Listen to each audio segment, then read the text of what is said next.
Salam. All opinions are my own, and in the end, only God knows best. I've been thinking a lot about why people, 16 months into the accelerated genocide of the Palestinian people by the state of Israel, are not talking about it. Especially because there's an election happening in Ontario, and it's just not an issue. It's people are talking about a whole bunch of other things, but Palestine is just not a factor, which is very, very weird because Canada, being an ally of the United States of America, has done a lot of things to directly and indirectly support the genocide of the Palestinian people, and it is our responsibility as Ontarians and Canadians to do what we can to stop it. But nobody is. If we're lucky enough to live in a future, to have a future where human historians are able to look back at this time and honestly and fairly assess what the heck happened, I think there's going to be volumes and volumes of books written about why people just weren't, why people were just ignoring it. Especially because within living memory, we had another genocide and Holocaust that was supposed to be the final one because we should have learned our lessons from it. But I think I've come up with 3 reasons at the very least, and I just felt like talking about them. The first is that I think there is a deep desire for humans to believe that we're good people and that we live in a good society. And how is it that people in the West can believe they're living in a good society when their societies are covering for, at the very least, genocide? A genocide that is obvious, that war crimes and atrocities that we have seen almost in real time and constantly. There's terabytes and terabytes of information. There's satellite images, there's video, there's audio. There's evidence of every sort of what has happened, and because of that, it is impossible to deny that our societies are hiding that fact. Our media is not talking about it, and our government aren't doing nearly enough to stop it. Because really, we should be pulling out all the stops. Boycotting, divesting, and sanctioning, stopping all arms trade, constantly bringing up UN veto resolutions. These are bare minimums. These are the obligations of every society under the Geneva Convention, but we're just not doing it. So I really think it is to preserve our image of ourselves as good people living in good societies that causes us to just ignore any evidence to the contrary.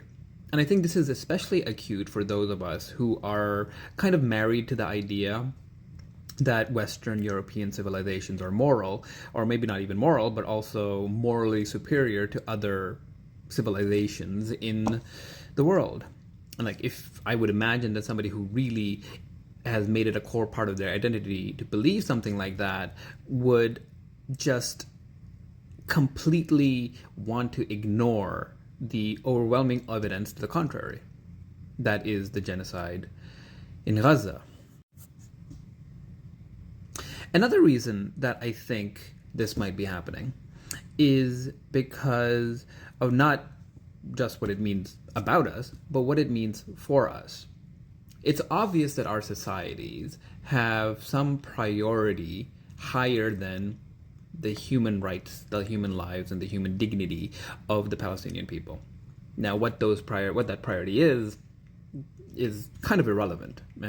What's important is that there is some priority higher than preserving the lives and the rights and the dignity of the Palestinian people. Which leads to the question, what's so special about the Palestinian people?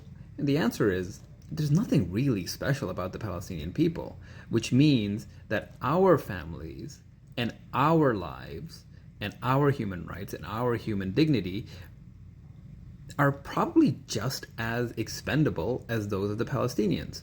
We are just fortunate enough to not have been born into a region of the world that the Western powers that be, who are mainly Christian Zionists, have decided is more important to them than the rights of the Palestinian people.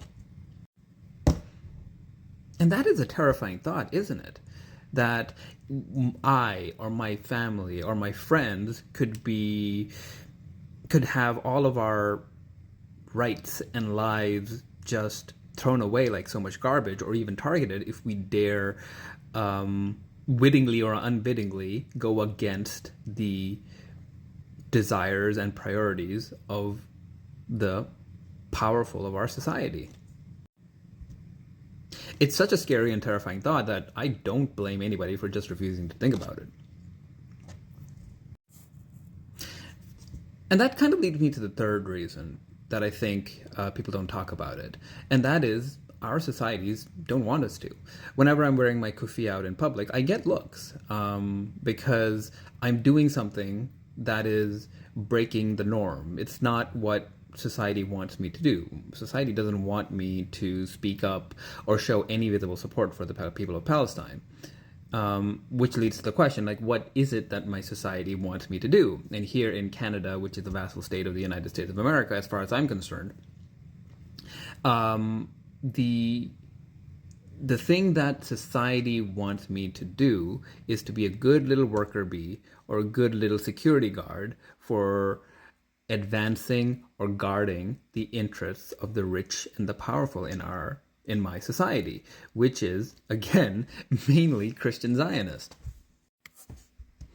If I don't do something that advances or guards the interests of the rich and powerful, then I'm seen as wasting my time. Like, for example, like if I decided to play the kazoo, which is not a very lucrative instrument to play, then I'd be like, oh yeah, you're just wasting your time. And if I dare do something that goes against the interests of the rich and the powerful, then I become an object of suspicion.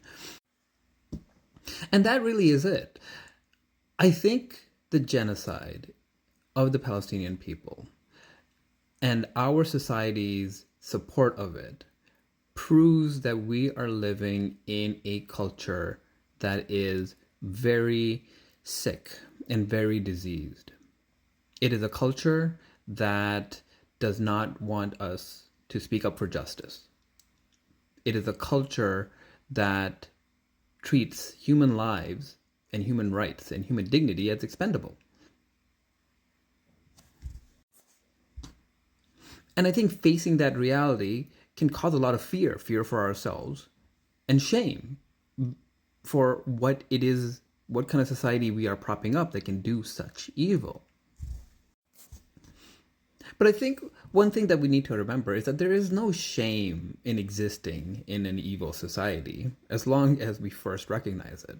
And, if we cannot change it with our hand, then we change it by speaking. And if we cannot change it by speaking, then at least we recognize it within our hearts, which is the weakest level of faith. That is a hadith from the Prophet Muhammad sallallahu alaihi wasallam, and it brings me a lot of comfort in these times. And the only way, I think, to deal with fear is to face it head on, not shy away from it, not run away from it. The first step in dealing with any problem is to identify it. And the core problem, I think, here is that we are living in unjust societies.